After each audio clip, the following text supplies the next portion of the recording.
Halo, selamat datang di pembahasan ujian tulis UGM Fisika kode 714 tahun 2017 tes kemampuan Saintek.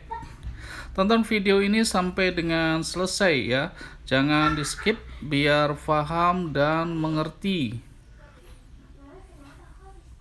Dan jangan lupa untuk dukung channel ini dengan menekan tombol subscribe sekarang. Tekan tombol subscribe sekarang biar channel ini makin jaya di udara, makin banyak bisa membantu kalian para siswa-siswi SMA yang hendak melanjutkan ke jenjang perguruan tinggi negeri. Kita mulai dari nomor 16. Sebuah terowongan yang lurus digali pada planet berbentuk bola. Kerapatan masanya ρ0 konstan.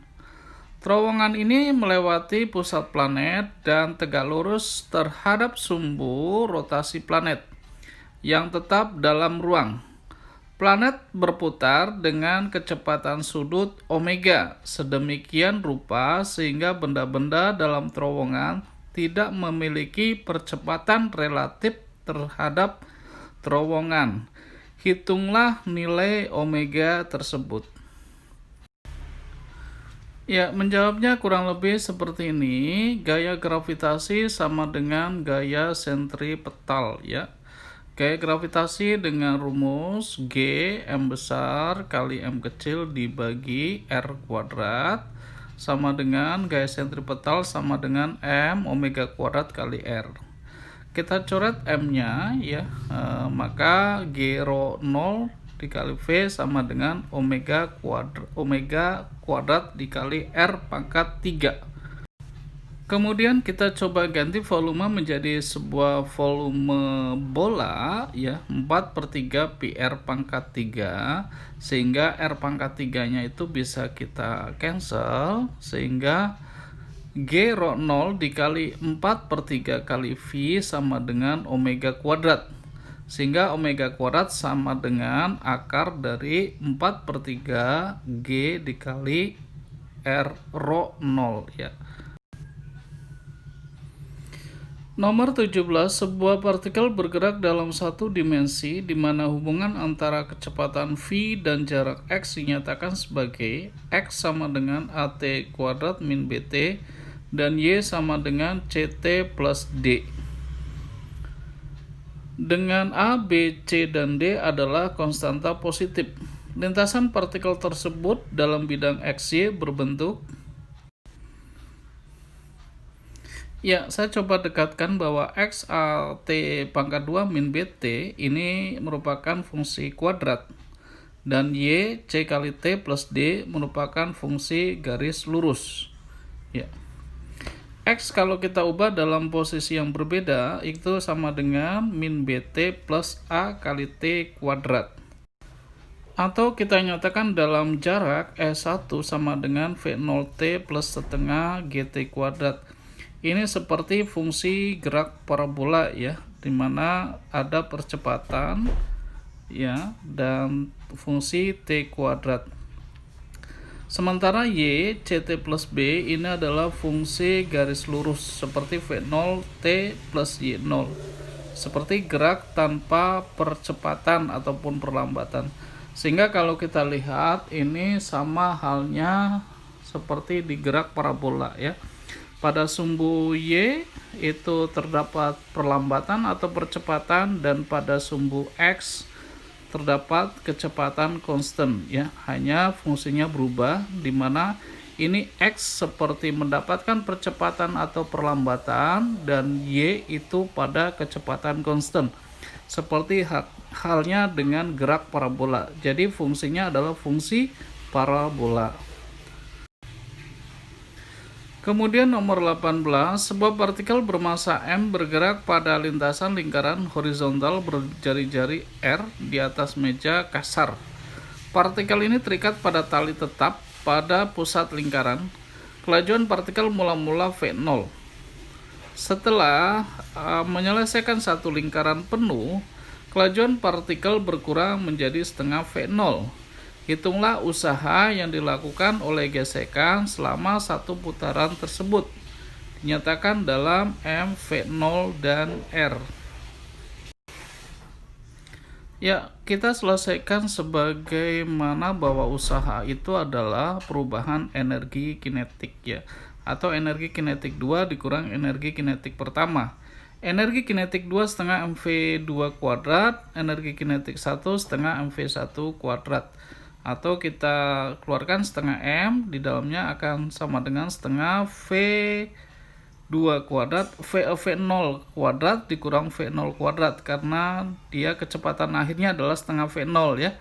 Nah, kuadratkan 1/4 V0 dikurang V0 kuadrat sama dengan 3/4 ya. Negatif 3/4 ya dikali setengah M V0 kuadrat, seperti itu. Ya, selanjutnya nomor 19. Pada sistem seperti yang ditunjukkan dengan gambar, diketahui M1 8 kg, M2 10 kg, dan keduanya terdapat gesekan statik antara M2 dengan alas meja ya, di mana μs adalah 0,3. Kedua katrol tidak bermassa serta tali juga tidak bermassa. Agar sistem benda berada dalam keadaan diam, rentang massa M3 ini adalah berapa ya? Ya, saya gambarkan sistem seperti ini ya. M1 punya berat M1G, kemudian ada tegangan tali sebelah kiri T1 dan ada tegangan tali di atas kiri samping M2 T1 yang bekerja pada katrol ataupun bekerja pada benda ya. Kemudian M2 ini terdapat gesekan F1 ya, anggap ketika benda relatif bergerak ke kanan, dan F2 itu relatif ketika bergerak ke kiri. Dan berlanjut ada T2 sebelah kanan dari M2 ya, yang bekerja pada benda M2 ataupun katrol. Dan T2 yang bekerja pada katrol ke arah bawah dekat M3. Dan M3 memiliki berat M3 kali G ya. Sistem ini dalam keadaan seimbang. Kita diminta untuk mencari berapa rentang massa M3 ketika dia diam. Nah, ketika dia diam, kecenderungannya adalah dia bergerak ke kanan atau bergerak ke kiri. Kalau kecenderungannya bergerak ke kanan atau searah jarum jam, maka gaya gesekannya adalah ke arah kiri yang F1 ya. Nah, ketika bergerak relatif berlawanan arah jarum jam, maka gaya gesekannya adalah F2, relatif bergerak ke kanan. Nah, ini saya utarakan dalam dua keadaan, ketika relatif bergerak searah jarum jam atau ke kanan, dan ketika relatif bergerak ke kiri atau berlawanan arah jarum jam ya. Yang dominan adalah M2G ya ketika bergerak ke kanan, dikurang F1 dikurang M1G, sama dengan total massa dikali percepatan. Nah, karena ini dia diam, maka percepatannya 0, sehingga ruas kanan itu kita nyatakan 0 ya. M3G dikurang F1 adalah kayak gesek ya, 0,3 kali Mg. Massa 2 itu adalah 10. Saya nyatakan semua dalam perkalian G ya, sehingga G ini bisa kita coret ya. M3 itu akan jadi sama dengan ya, 0,3 kali 10 3, kemudian ditambah 8. Jadi 3 tambah 8 11 ya. Kecenderungannya atau nilai ketika bergerak ke kanan adalah 8 kg. Nah, sekarang kalau relatif bergerak ke kiri, maka yang dominan adalah M1 ya. M1G dikurang F2 min M3G sama dengan total massa M1 tambah M2 tambah M3 kali A. Lagi-lagi ini karena diam maka percepatannya 0 ya, sehingga ruas kanan adalah 0 juga. M1 adalah 8, jadi 8 kali G dikurang 0,3 ya, mu dikali M2 adalah 10 kali G, min M3 kali G sama dengan 0 ya. Jadi kita coret G-nya sehingga kita dapatkan itu seperti selisih antara 8 dengan 3 ya. 8 kurang 3 adalah 5. Sehingga rentang massa M3 itu antara 5 sampai dengan 11 kg. Ya, seperti itu. Selanjutnya nomor 20, seorang yang memiliki berat W berada pada suatu elevator. Jika elevator dipercepat ke atas, gaya yang diderita alas elevator adalah N1. Sedangkan jika elevator dipercepat ke bawah dengan besar percepatan yang sama, gaya atas elevator adalah N2. Perbandingan antara percepatan elevator dengan G dapat dituliskan sebagai bentuk seperti ini. Ini adalah gambaran ketika elevator bergerak ke atas ataupun ke bawah dengan percepatan yang sama, yaitu A, ya.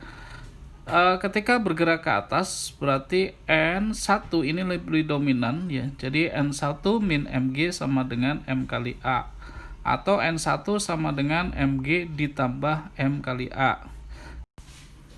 Kemudian ketika turun karena dominan Mg, maka Mg min N2 sama dengan M kali A, sehingga N2 sama dengan Mg dikurang M kali A.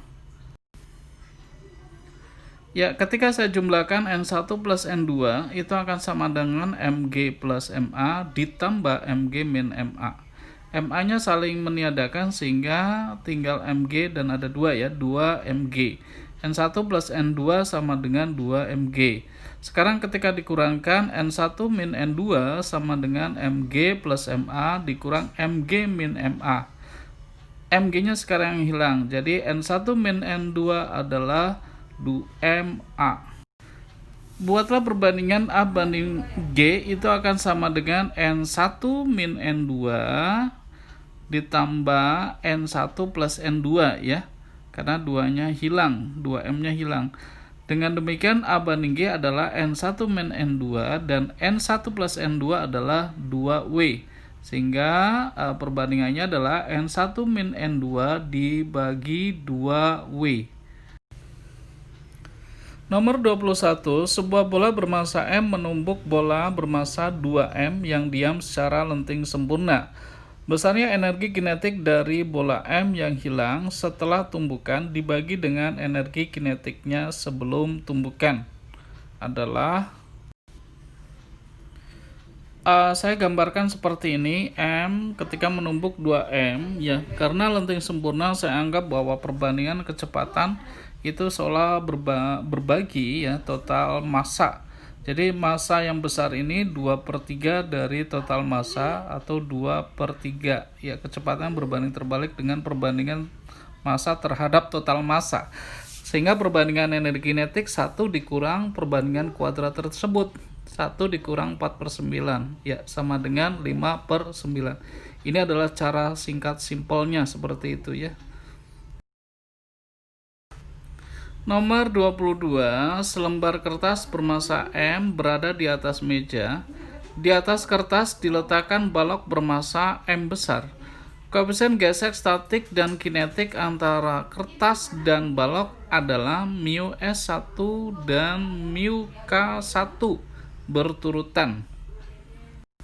Sedangkan koefisien gesek statik dan kinetik antara kertas dan meja adalah mu S2 dan mu K2 berturutan.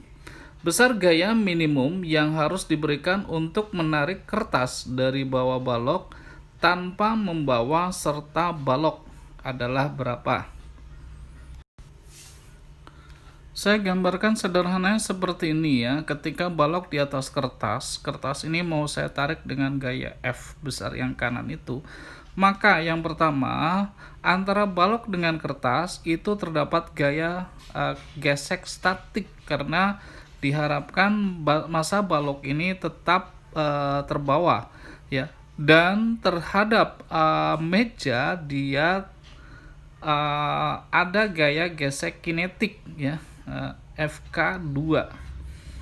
Nah, akhirnya F minimum ini sama dengan Fs1 ditambah Fk2.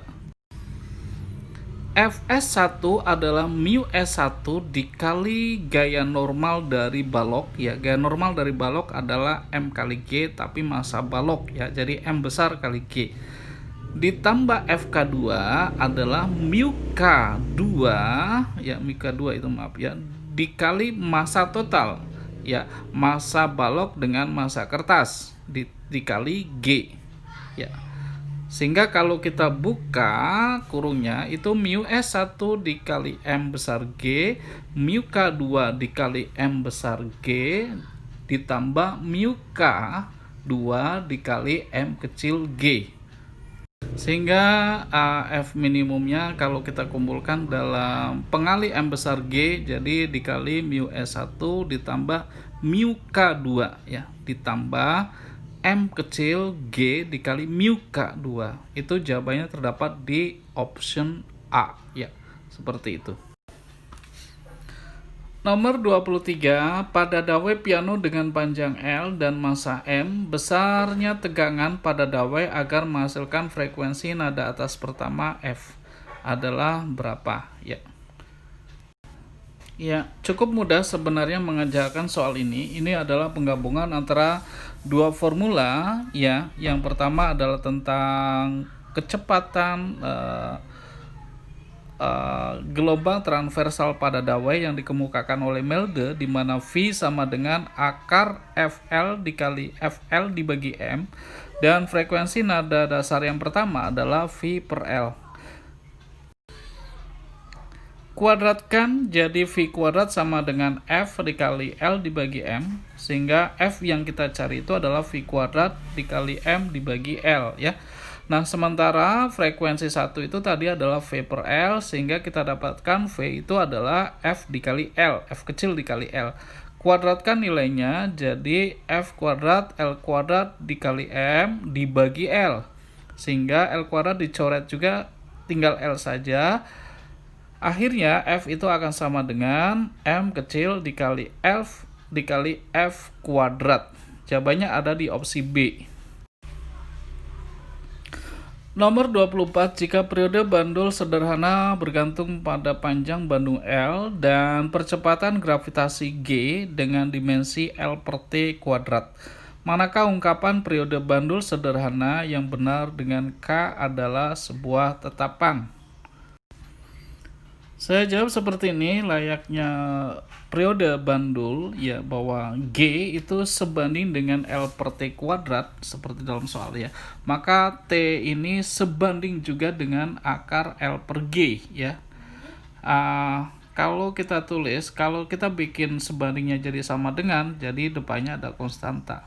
Jadi T sama dengan K dikali akar L per G.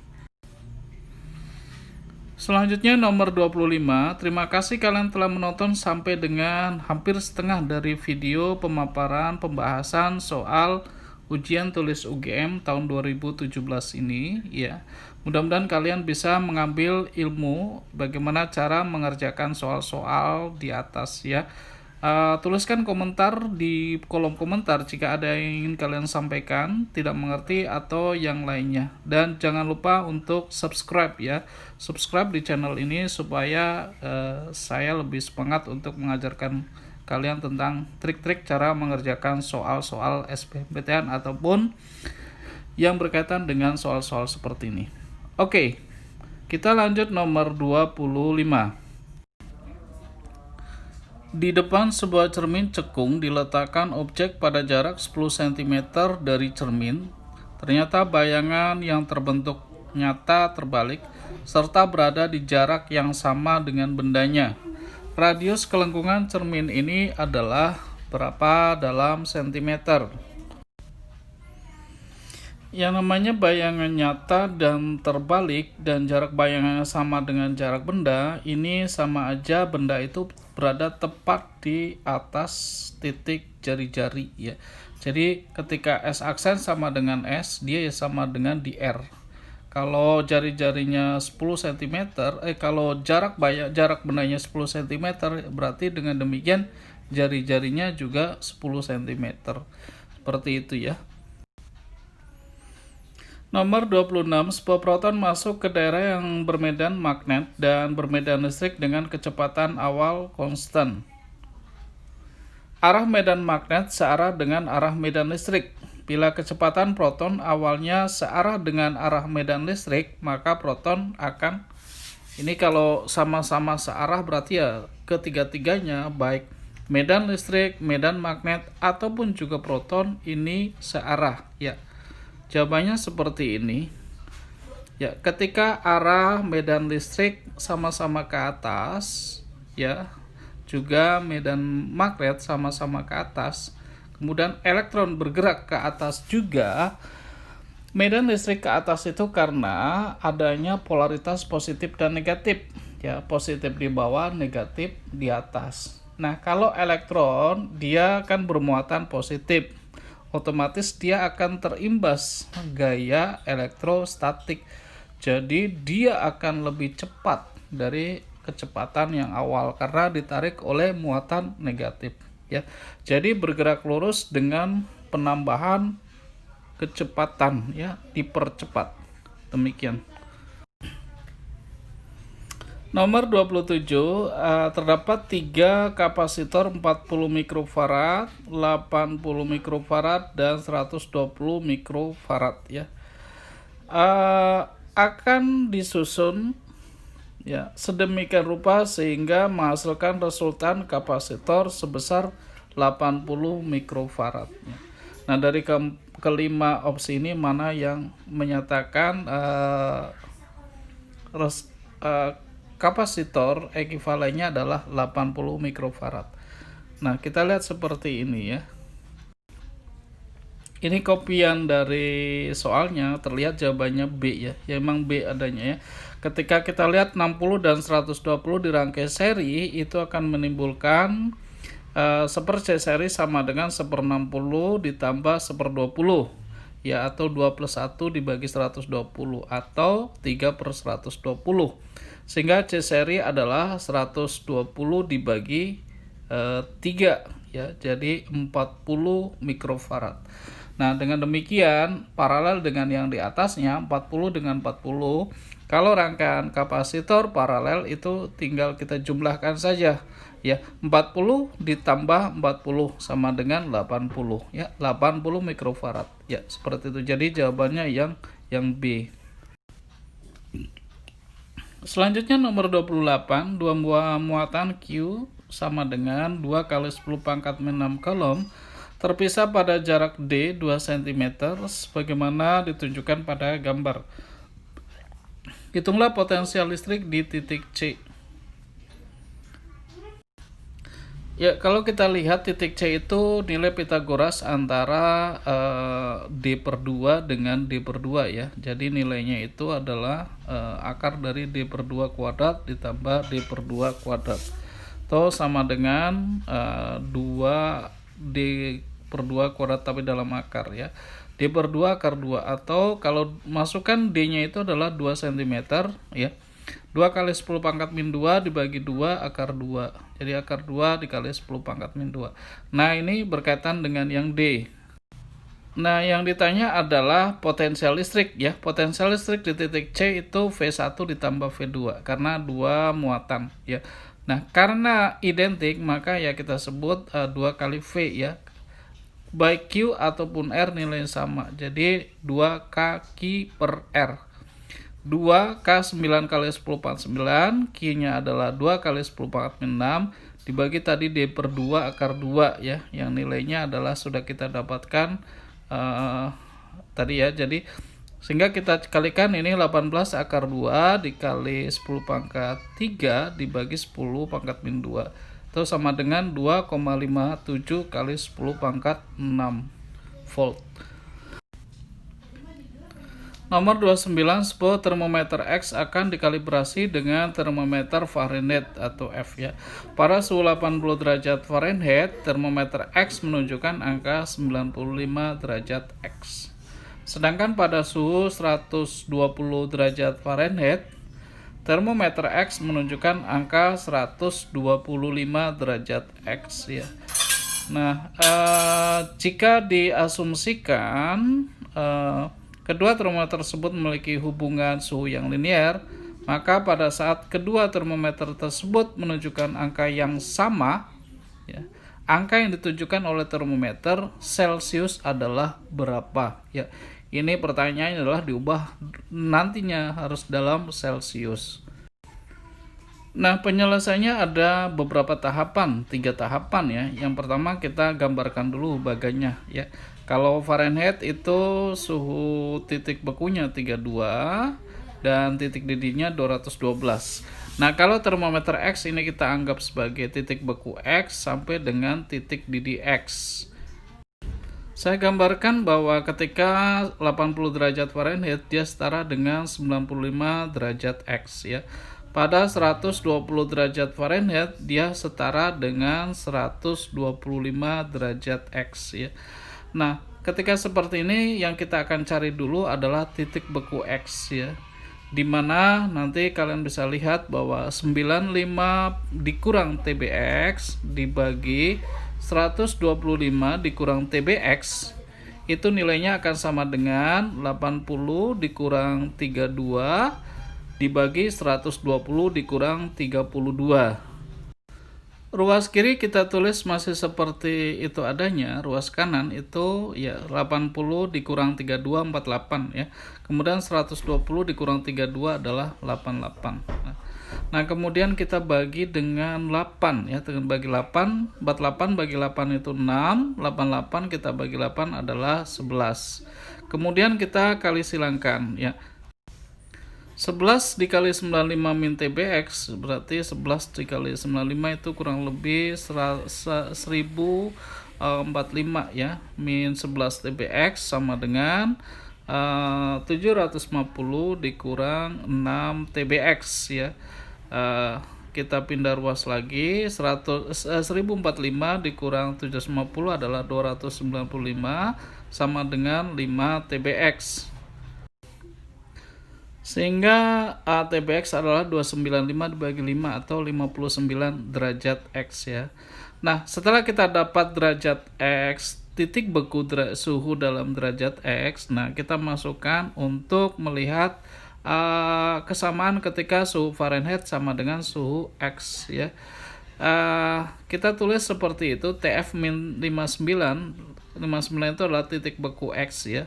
Dan 125 kita ambil nilai tengah ya, nilai di antara itu dikurang titik beku X 59 lagi sama dengan suhu Fahrenheit dikurang titik beku Fahrenheit adalah 32 ya, dibagi 88. Nah, dapatlah 88 dengan 66 yang sebelah bawah bisa kita coret ya. Itu yang atas adalah TF min 59 sama dengan TF min 32.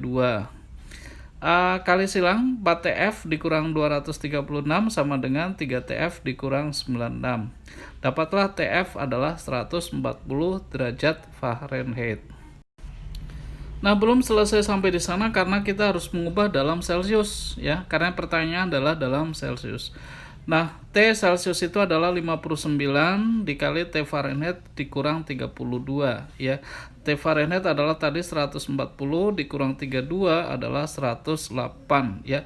108 dikali 5/9, nah betul, jadi jawabannya adalah 60 ya, 60 dalam derajat Celcius. Ya, selanjutnya nomor 30 ya. Dua benda M kecil dan M besar terpisah pada jarak yang sangat jauh, kemudian bergerak saling mendekati ya, karena gaya gravitasi. Pada saat jarak antar keduanya adalah D, besar kecepatan relatif antar keduanya adalah berapa ya? Dimana G besar adalah konstanta gravitasi universal.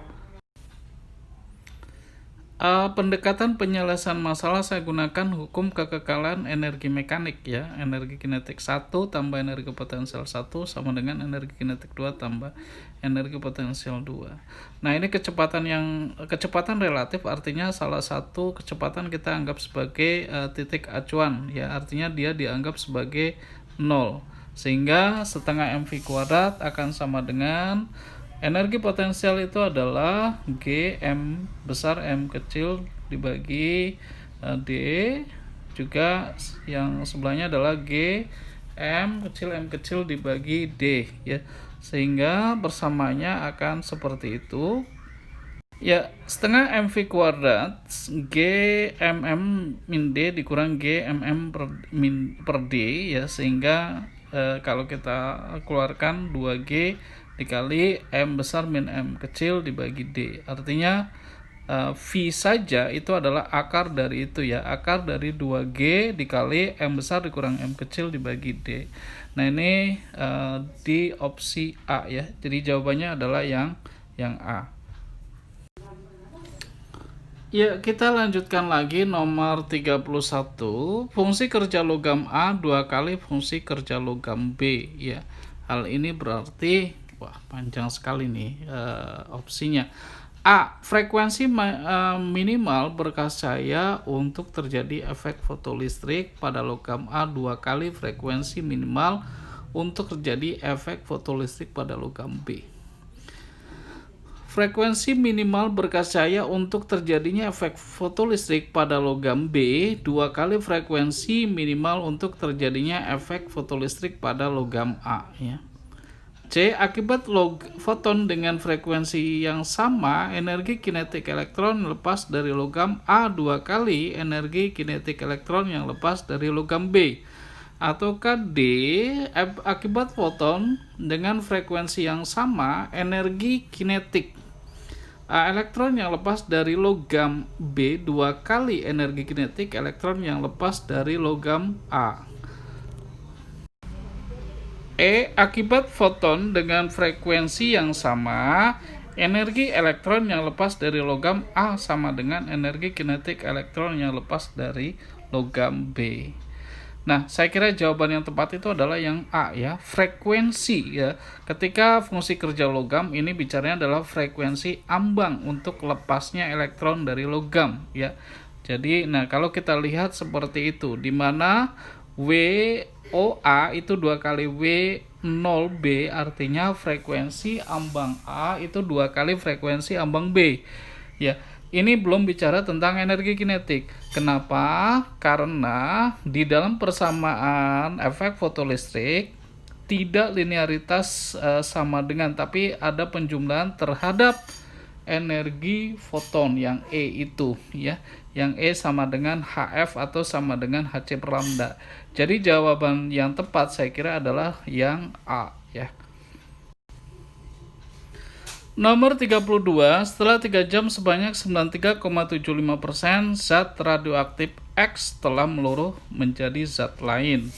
Waktu paruh zat X adalah berapa? Nah ini kalau yang meluruh 93,75 berarti yang tersisa adalah 100 dikurang 93,75 ya, atau dia 6,25% ya. Jadi sisa radioaktif yang tersisa adalah 6,25/100. Itu 1/16 sebenarnya ya, 1/16 dari N0. Nah, kita gunakan persamaan waktu paruh, NT sama dengan N0 setengah pangkat T per T.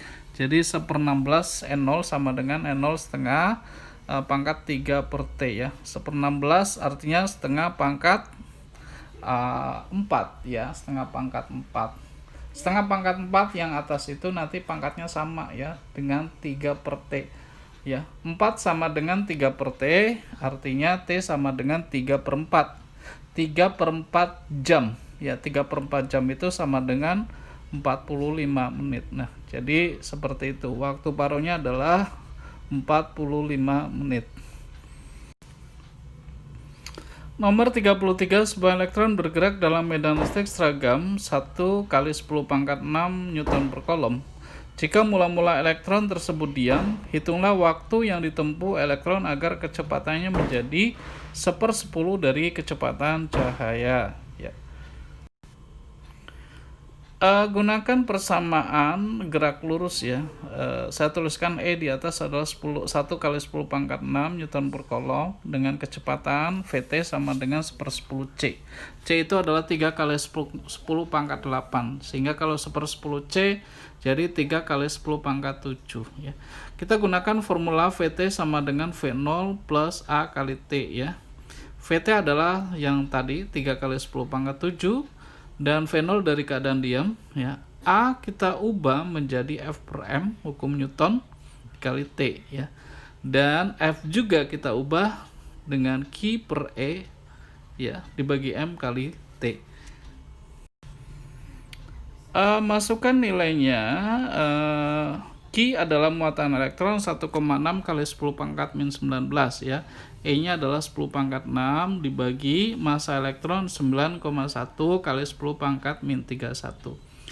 Hitung-hitung 3 kali 9,1 dibagi dengan 1,6 dikali 10 pangkat min 11 ya total pangkatnya.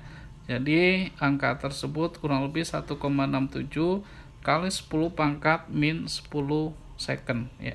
Seperti itu kurang lebih. Nomor 34, sebuah foton memiliki panjang gelombang yang sama dengan panjang gelombang de Broglie. Sebuah elektron ya, jika C laju cahaya dalam vakum, E0 adalah energi diam elektron dan P0 adalah momentum elektron. Perbandingan antara energi foton dengan energi kinetik elektron non-relativistik adalah sebagai perbandingan bagaimana ya. Ya, perbandingannya adalah seperti ini, E per EK ya. E sebagai Hc per lambda dan energi kinetik non-relativistik adalah setengah mv kuadrat ya. Andaikan C kita ubah dengan kita hilangkan ya. Kita kali C per C juga, jadi H per lambda dibagi setengah mv kuadrat dikali C per C ya. Nah, Hc per lambda kita balikin lagi sebagai E0 dan M kali V itu sebagai momentum dan masih ada terdapat angka 2 ya, 2 di sana. Maka 2 naik ke atas ini jadi sama dengan 2 E0 per P kali C ya, seperti itu. Oke, berikutnya nomor 35. Ya, ini adalah nomor yang terakhir ya. Jangan lupa kalian untuk tulis komentar di kolom komentar ya, jika ada yang ingin disampaikan, ditanyakan dan sebagainya. Mudah-mudahan bisa saya jawab ya. Oke, nomor 35, sebuah elips memiliki setengah sumbu panjang A dan setengah sumbu pendek B ya. Jika diukur dalam keadaan diam, ya, seorang pengamat bergerak sepanjang garis lurus melalui pusat elips. Tegak lurus bidang elips dengan kecepatan v ya. Ada A, B, C, jawabannya seperti itu ya. Dan juga DE ya.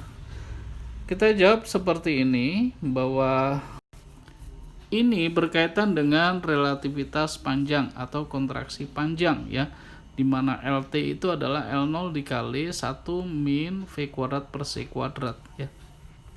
Kalau L0 nya sebagai A atau B, maka ya tinggal kita kalikan, misalkan B ya B dikali akar 1 min V kuadrat per C kuadrat. Nah, ini jawabannya ada di option B. Oke, terima kasih telah menyimak video ini sampai dengan selesai. Jangan lupa untuk subscribe ya. Silakan share ke teman kalian. Mudah-mudahan ini berguna, bermanfaat, dapat membantu kalian dalam mempersiapkan ujian masuk perguruan tinggi negeri. Terima kasih.